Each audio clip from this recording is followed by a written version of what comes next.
Okay, so welcome everyone to our first ever research reels. So this is a really exciting opportunity for IMPART. And before we get started, I'd like to just introduce it to you all.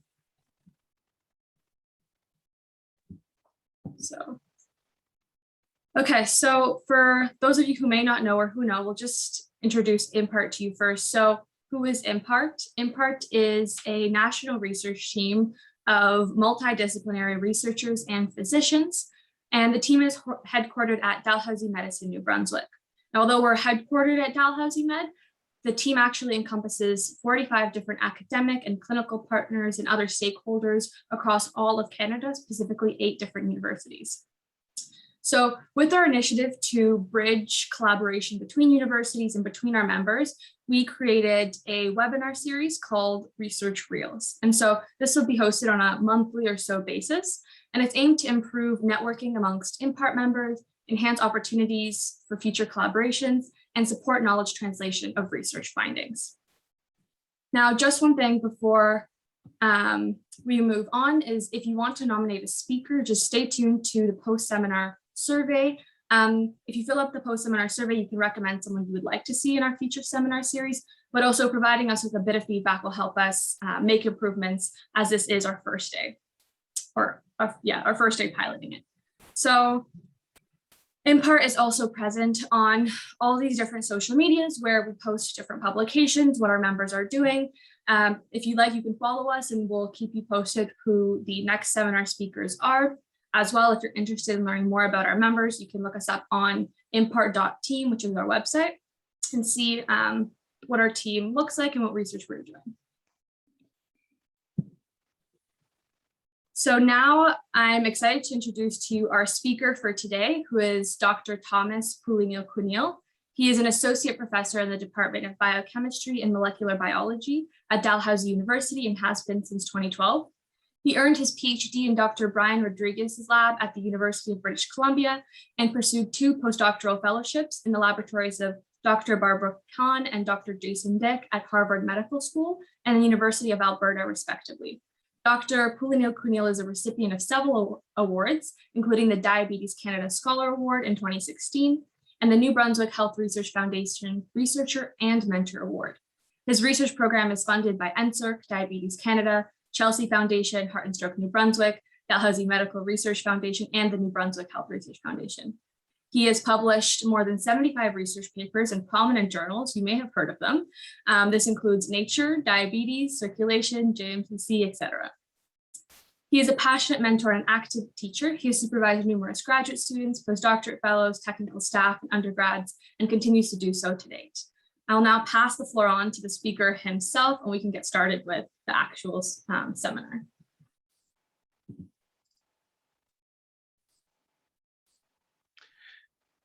Thank you, Irna, and thank you, everyone. Good afternoon. First of all, can you all see the screen? Please let me know, and also if you can see the pointer, that is great. So thank you. At the outset, I just wanted to first thank the organizers, especially the admin and the communication group of IMPART for organizing this wonderful initiative.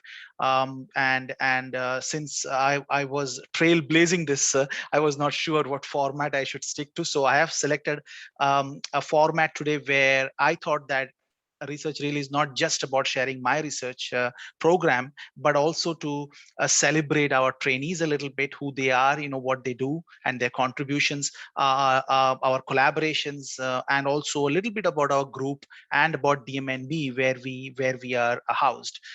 So I took this opportunity to put that in this kind of a talk.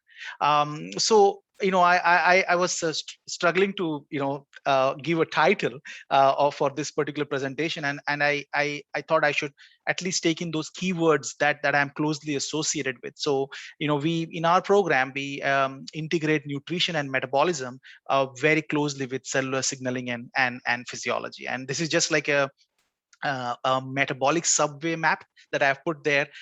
This was designed by Richard Wheeler in Oxford, and it's pretty cool. It shows you how intricately cellular metabolism and signaling is within an organism. Before I go into research, I would actually like to talk a little bit about our research team and who we are. Irna nicely kind of gave the introduction on what IMPART is, who I know, but we are also connected and we closely work with CVRG, the Cardiovascular Research Group, and the folks who have been shown here are the Dalhousie segment of IMPART CVRG, and they are our trainees, our staff, and our PIs who lead diagnostics and risk characterization, discovery research, and also clinical and population outcomes. A few quick facts for DMNB Biomedical Research Facility. Since I was the first speaker, I thought I should share that to the audience. So we started in 2012. Our laboratory was officially opened in 2013, and it's a 6,000 square feet lab space that we have. We also have a translational lab space in the hospital, and that is St. John Regional Hospital. And also we have our own animal house facility where we have where we house rats, mice, and also zebrafish. And we have 4 laboratory-based PIs, we started with 1 or 2 staff, and now we have 6 techs, 6 postdocs, 10 grad students, almost 20 students, undergraduates have rotated through our program. And this pre-pandemic research dinner, this was the photograph that was taken, and I just wanted to show you that we are a flourishing and a growing group with a lot of regional, national, and international collaborations. We are funded by a host of agencies, and as they are listed here, not only for our individual research programs, but also for DMNB as well. And there are also many industry partners that I have not listed here, but without whose support we could not have achieved what we have achieved so far. So, what is the motto of our program? And we strongly believe that today's discovery research is tomorrow's medical breakthrough. So that's basically what we always feel, and so we accelerate and advance the pace of discoveries in biology and disease research. We explore processes by which threads, molecular mechanisms and threads lead to metabolic diseases, and we hope that we can translate those discoveries into effective therapies. So the overarching objectives are that we are able to better define the risk factors associated with metabolic disorders. We can elucidate, cellular and molecular mechanisms that are involved in the development and progression of metabolic disease. And we hope to design and test new therapeutic avenues to treat patients and improve the outcomes of patients with metabolic disease. So in my laboratory research program, we work on 2 broad themes, and one is the cellular physiology theme, and the other is the nutrition theme. So, we look at genes, proteins, their activity, their metabolic fluxes, and how they govern signaling mechanisms within cells, and how they impact organ function in health and disease. Similarly, we also look at nutrition in a way that we look at macronutrients, their absorption, their metabolism, the metabolites that they generate, the signaling that they induce, and how they, all in all, affect physiology and are also responsible for driving some of the pathogenesis in some of the metabolic disorders. So talking about nutrition, one of the important thing we have to realize and remember is that that has evolved considerably since the last 40 years. So on the left hand side, you can see that this is how once our food used to look like, and on the right hand side, and this is how it looks now. So there is a big difference in how the food and nutrition practices have evolved considerably in the last 50 years, and some for good, for maybe some can argue that no, it is really not going in the right direction. And I would say we have to be cautious for a simple reason that not only this evolution or transformation of food, but also the fact that we are consuming a lot of food. And just to show you a picture here on the left that shows how this like for example, simplest burger to a Coke, the sheer size and the volume and the amount that we consume has gone up considerably, and that factored in with a very sedentary lifestyle that has actually allowed obesity to thrive in our society. And in fact, now obesity is considered as a threat to human health and longevity, and such that we here just a simplistic classification based on BMI, going from normal weight to overweight to class 1, class 2, and class 3 obesity, depending on the BMI. So how prevalent is obesity? So at 1 in 8 Canadian children have obesity, and 1 in 5 Canadian adults have obesity. Not only that, over the past 30 years, obesity has tripled for our Canadian youth and doubled for the Canadian adults. If you were to focus on Maritimes, on the left here, you could see that those areas highlighted in orange are those places where folks are either have the propensity of being overweight or already being in obesity as compared to the other regions. You can see that Maritimes have a higher national average as compared to being obese and overweight. So this is really a very, very alarming statistics, and not to mention, this is also something that has trickled into our younger population, as shown here on the right. There is a tremendous increase, an exponential increase in girls and boys with obesity and body weight gain in the last 30 years, and this throughout the world. This has been very, very serious, and so there is multiple reasons why obesity is considered as a threat, as you will understand in the next few slides. Since this is a research reel presentation, I didn't want to go too technical, but at the same time, deliver the key concepts in a very simplistic way possible. This is one of the very nice oration lecture from Stephen O'Reilly, one of the world's leading expert in obesity, and he calls this that is a soggy bathroom carpet model. So if you see on the left here, consider your belly fat as the bathtub here.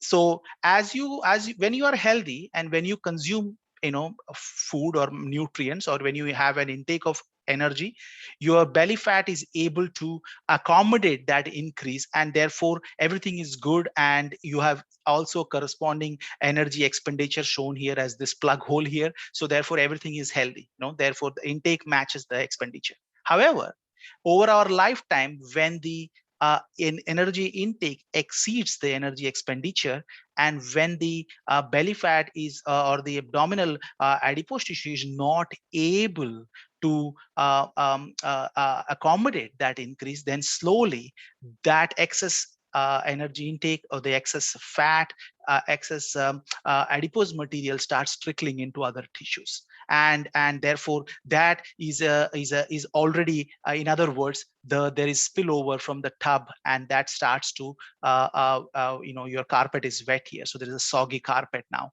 And then as the accommodative capacity of the adipose tissue is completely lost to accommodate any additional fat deposition, then there is issues, and that results in obesity and any other obesity related complications. So this is a very nice way to show how overnutrition could actually cause metabolic disorders. And all this is because of the fact that we are having excess energy intake and we have very minimal energy expenditure. So what if obesity is increasing? What is the major problem? Well, the problem is that obesity makes you highly susceptible to the risk of having type 2 diabetes, and that is what this graph is showing you here. With increasing body mass index, your relative risk for being diabetic goes up exponentially.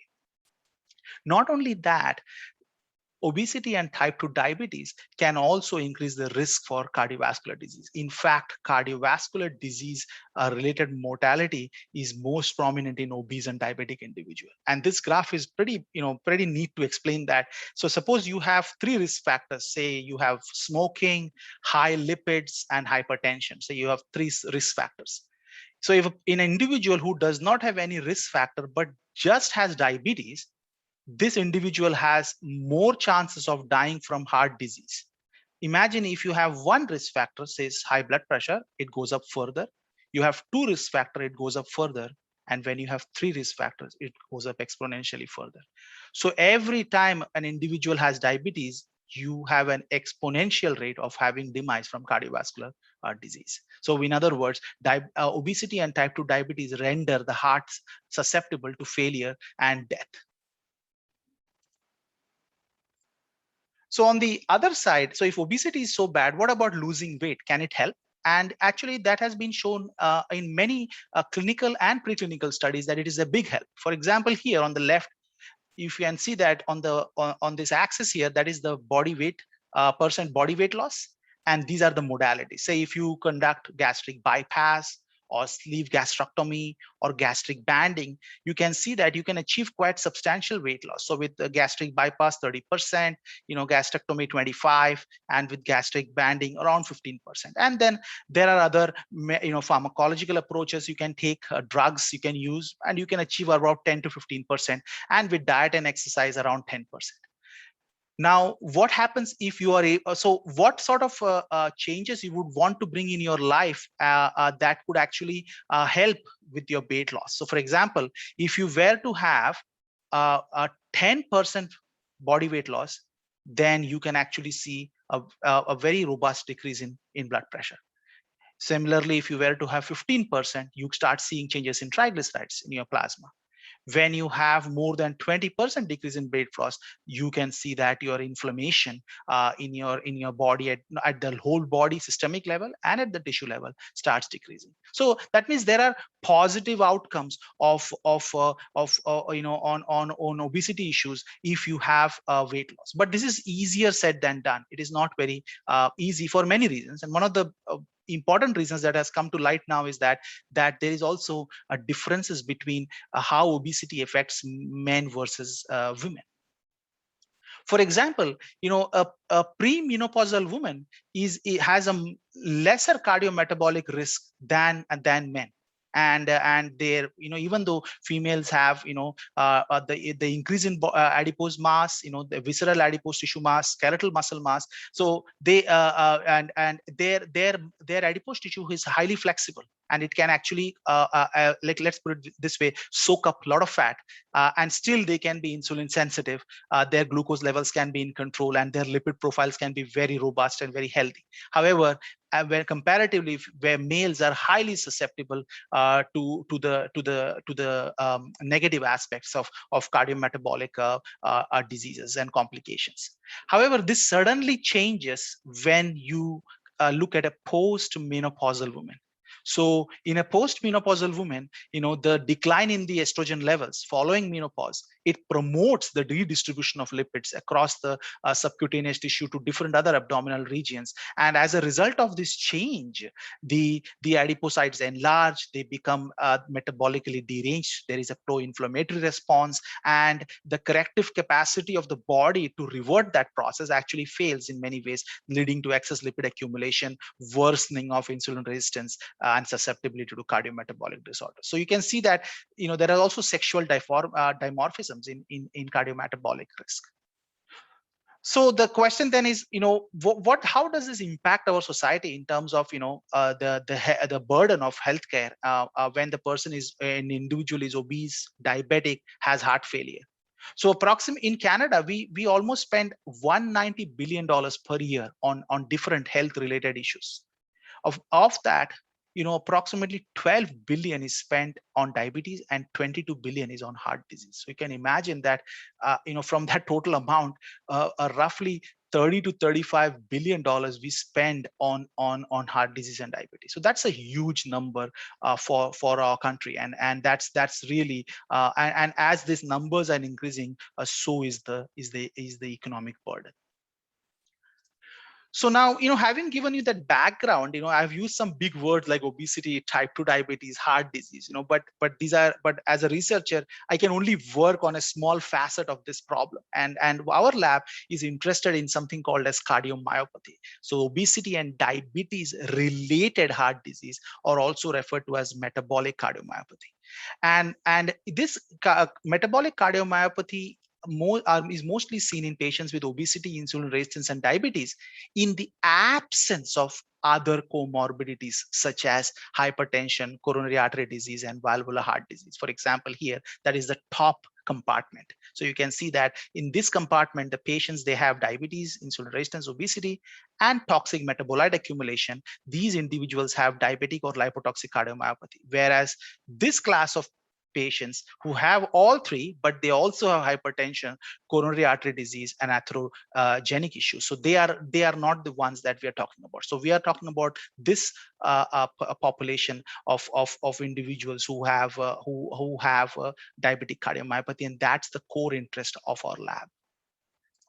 There are many mechanisms of diabetic cardiomyopathy, why it happens, what are the different intracellular mechanisms that has been put forth in the last 30, 40 years, such as toxic lipid accumulation, lipid remodeling, calcium abnormalities, mitochondrial dysfunction, ER stress, and one of the most important that our lab is interested is altered energy metabolism. So we feel early on, when an individual's energy energetic programming in the cells of different tissues change, that change is sufficient to prime the environment for future heart failure and heart insult. And so we believe that correcting the maladaptations in energy metabolism is the starting point for reversing or arresting obesity and diabetes related cardiomyopathy. So what is the readout of energy deficits or energetic remodeling in a diabetic and the obese heart? So how do we know that?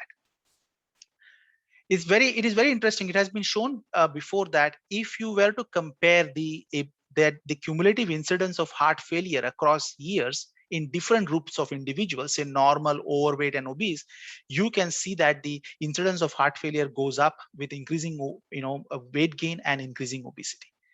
And these folks who have the heart failure, this is a healthy heart. Some of them have hypertrophic cardiomyopathy. Some of them have dilated cardiomyopathy. There is left ventricular compaction. Doesn't matter what type of heart disease they have, they all have decreased ATP in their heart. So in other words, the way they get there is not the point. The point is that one common denominator across all the different types of heart disease is that these hearts are energetically starved. They always have low ATP.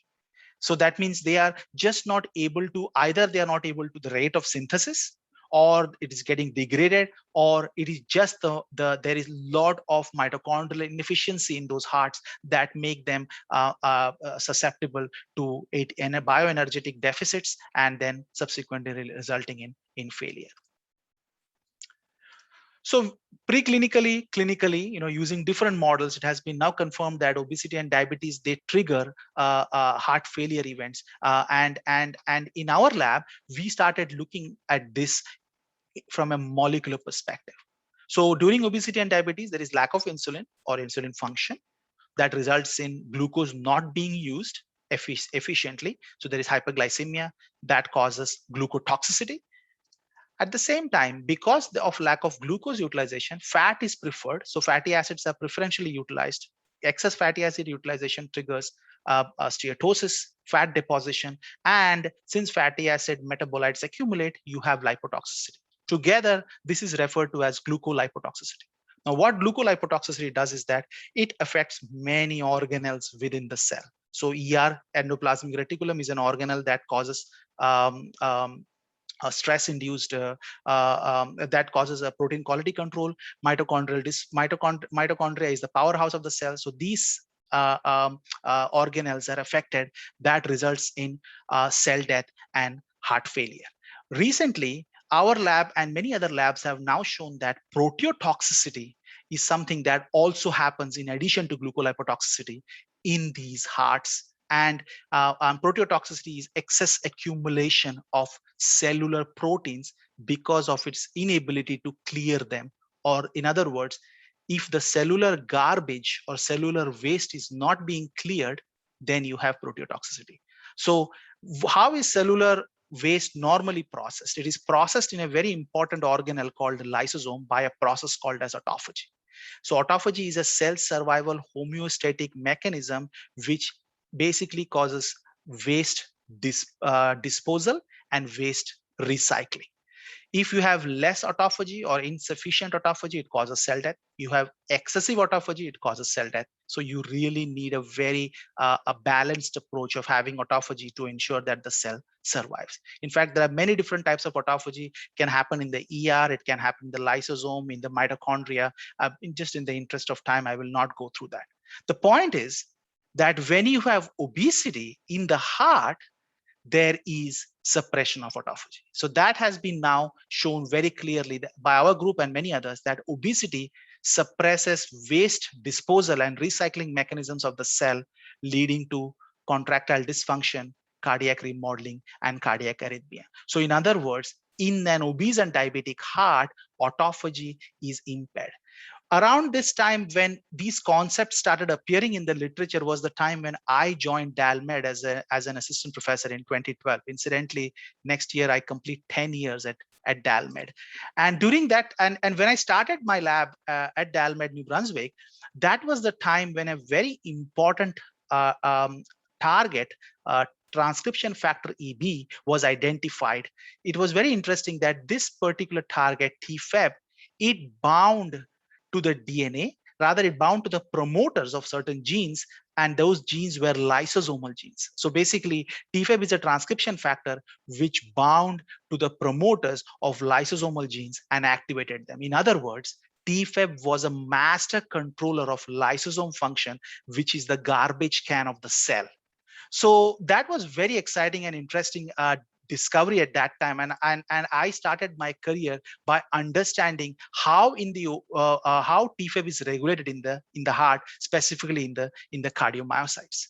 And this is just to show you that TFEB is normally present in the cytosol in the inactive state when there is plenty of nutrients. Okay, so it is not allowed to cross into the nucleus, but when you starve or when you take away the nutrients, then TFEB is dephosphorylated by calcineurin, and then it can move into the nucleus.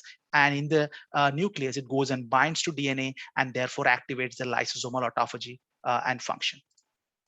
So the question then two of my talented trainees actually in the lab, my former PhD student Purvi and my former tech and my summer student Jordan Bartlett, they asked was, okay, if in obesity and diabetes you have heart failure and stress and heart failure, and if autophagy is suppressed, can it be because TFEB is impaired and lysosomal autophagy is actually suppressed because of those impairment in TFEB? So that is the question they answered in the lab in the last, I would say, 7 years. So and so the hypothesis was very simple. If obesity is causing glucolipotoxicity, is glucolipotoxicity in addition to causing ER stress and mitochondrial dysfunction also causing lysosomal dysfunction that triggers heart failure? So I just, in the interest of time, I'm just giving basically a snapshot of what we saw. So Purvi and Jordan published multiple papers, and basically they confirmed that metabolic and chemical stress, they inhibit TFEB, and that inhibition of TFEB is sufficient to cause lysosomal dysfunction, mitochondrial dysfunction, ER stress, cell death, and heart failure. So that was an interesting find that TFEB is very important in the obese and diabetic heart to eliminate cellular waste disposal issues, therefore keeping the heart healthy. Then we started looking at, is this role of TFEB only relevant to heart failure, or does it also play an equally important role in other diseases? And one of the other metabolic diseases, in addition to obesity and diabetes and heart failure, is cancer. And we started looking at breast cancer in the lab, and my PhD student, Logan Slade, actually, he asked the question, what happens to TFEB in triple negative breast cancer? Because it is the most aggressive form of breast cancer for which very few chemotherapeutic options are available. And one of the chemotherapeutic that is used is doxorubicin. And doxorubicin, even though it is effective, but it also causes cardiac toxicity because of high use and high dosage. So we asked the question, if TFEB, can we check whether TFEB is altered in breast cancer cells, and what is the effect of chemotherapeutics on TFEB? So that was the question that Logan asked in his PhD, and it was just one single point of information here. What he showed was that when you add dox to a breast cancer cell, you actually see a very significant increase in TFEB. So in other words, chemotherapeutic agents, when they come in contact with cancer cells sense that, and they upregulate mechanisms to avoid the chemotherapeutic drugs impact or toxicity. And one of the way they do that is by increasing TFEB. And then Logan asked the question, if I take out TFEB from the cells, do the cancer cells survive or die in the presence of dox? And so basically, this is quality counting assays. You can see very clearly that when TFEB is silenced in the breast cancer cells, and when it is exposed to the chemotherapeutic agent dox, you see that limited colonies grow. And this was then recently published in biochemical journal. So basically what he showed was that active TFEB helps the cancer cells to remodel metabolism and survive. But when you inhibit TFEB in the cancer cell, it actually causes cell death. So this is exactly opposite to what we see in the heart. So in the heart cell, TFEB needs to be active for it to offer protective effects, whereas in the cancer cell, TFEB needs to be inhibited to see favorable cancer outcomes. So one target, two different outcomes in two different diseases. So we not only looked at TFEB and intracellular targets, we also started looking at nutrients. So we know that during obesity and diabetes, glucose goes up and fatty acids go up. But what about amino acids? What happens to them? So what happens to the increases in amino acids, and how is the amino acid metabolism in the obese and diabetic heart? Is it altered? Because they are the precursors for proteotoxicity, really, because they actually synthesize proteins. They are the precursors for protein synthesis. So a very talented postdoc in the lab, Dr. Dipshika Biswas, she actually started this work in the lab based on the fact that lot of BCA supplements were there out there that people have been using. And in fact, it was also known at the same time that in many obese preclinical models and in obese humans with obesity, there was an increase in branching amino acids as compared to the lean counterparts. So this was very clear. So the Dipshika then asked this question, is this increase in branching amino acids that you see across the board in obese and diabetic subjects, is this because the branching amino acid is not being metabolized properly? Is it accumulating branching amino acid metabolites? Is that what is causing the problem? And so that was the question she asked when she was in the lab for almost 4 years. And just to give you just a brief synopsis, basically, she showed in different models, and also she showed mechanistically that in fact branching amino acid metabolism was suppressed in the adipose tissue. That resulted in increased branching amino acid metabolites, such as branching keto acids in the serum and that in the plasma, that then went to different tissues and then caused problems with insulin signaling, lipid deposition, etc. So basically, this is an impact of how a metabolite targets metabolic complications in obesity, diabetes, and also Dipshika extended this finding to breast cancer as well, showing that branching amino acid metabolites are equally important in driving cancer outcomes. So this was a very fundamental understanding of how branching amino acid biology was so relevant for obesity, diabetes, and cancer outcomes. So those were the 3 short stories from the lab, I would say, where we have now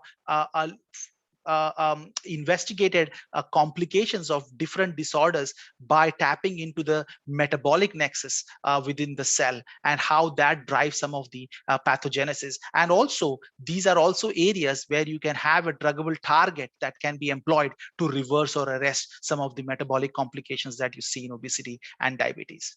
So just because of the interest of time, I would just say that, that for future, there are a lot of questions that we are asking that would keep our lab very busy for the next 5 to 10 years, and so we have been only looking at the cardiomyocytes so far in our research.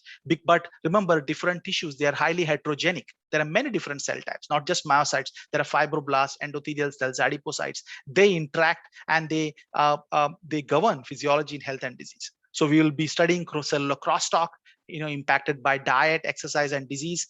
And we will also try to design ways to translate this difference into personalized metabolic health. We are very interested in studying metabolites in physiology and pathology. So we already studied BCKs, or branch chain keto acids. We want to uncover additional metabolites that could, whose metabolic fate and flux can be important in these diseases, the intermediates, the signaling pathways, the metabolite macromolecule interactions. These are some of the areas that we will focus on in the near future. Also, we hope to discover technologies and develop technologies, to identify, characterize our understanding of molecular targets, and especially looking at cellular architecture, dynamics, and remodeling.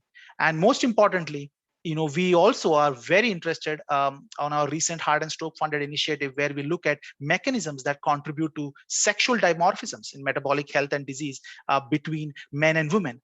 How sex differences impact signaling pathways, gene expression, disease progression, drug treatment. So men and women, do they respond equally, differently, and if so, why? So those are some of the big overarching questions that our labs will be working on in the next little while. And also, this is a pitch for all those students out there, trainees who would like to join our lab to study some of these exciting areas, which is actually the focus of not just me, but many in the field in the world currently. So with that, I would once again thank everyone for, first of all, for taking time to attend this short presentation, and also thank a lot of people here who have contributed to our lab's success, and like especially a lot of postdocs, graduate students, undergraduate students, RIM students, and also the very support from a lot of collaborators. I apologize if I didn't list anyone here, but there were so many in the last 10 years without whom we could not have succeeded in some of these endeavors, and of course the funding agencies. So with that, I would once again thank the IMPART team for giving this opportunity, and I'll be very happy to take some questions. Thank you.